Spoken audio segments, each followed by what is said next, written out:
સુરતના ડિંડોલી વિસ્તારમાં આવેલા શિવકૃપાનગરમાં ડ્રેનેજ લાઇનના ખોદકામ બાદ રસ્તાનું સમારકામ ન થતા સ્થાનિકોમાં ભારે રોષ જોવા મળી રહ્યો છે।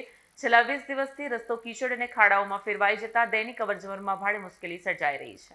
ડિંડોલી વિસ્તારમાં આવેલા શિવકૃપાનગરમાં ડ્રેનેજ લાઇનના ખોદકામ બાદ રસ્તાનું સમારકામ ન થતા સ્થાનિકોમાં ભારે રોષ જોવા મળી રહ્યો છે।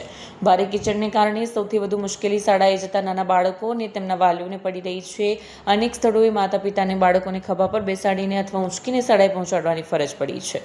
વાહન ચાલકો અને રાહદારીઓ બંને માટે અકસ્માતનો ભય સતાવી રહ્યો છે। શિવકૃપાનગરમાં રહેતા 1000થી વધુ રહેવાસીઓ છેલ્લા 20 દિવસથી આ સમસ્યાનો સામનો કરી રહ્યા છે।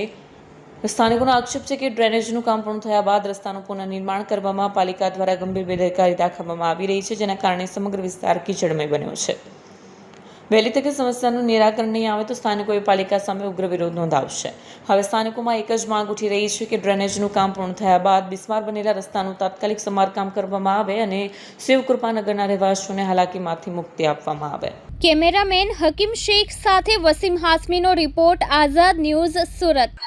शिवकृपानगर सोसाइटी दिनेश कुमार चौबे बोल रहा हूँ कि गटर लाइन खोदने से इतना कीचड़ हो गया है। सोसाइटी में बच्चों से कंधे से लेके जाके छोड़ना पड़ रहा है स्कूल में। अब स्कूल कीचड़ के नाते ये सब बच्चे का राजा हो जा रहे हैं, स्कूल का नाम कट जा रहा है सरकारी स्कूल में। हाँ, क्या क्या तकलीफ पड़ती है? कितने लोग रहते हैं यहाँ अरे करीब 1000 लोग रहते हैं अंदर। अंदर आने जाने का कितने रास्ता है? एक ही रास्ता है, 1000 लोग रहते हैं। अब बहुत बच्चे हैं, 500 बच्चे हैं करीब। कितना टाइम? हाँ, कितना टाइम हुआ ये रास्ता? ये रास्ता हो गया 15 दिन। हाँ, 20 दिन। पालिका क्या बोल रहे हैं? यहाँ कोई आया था?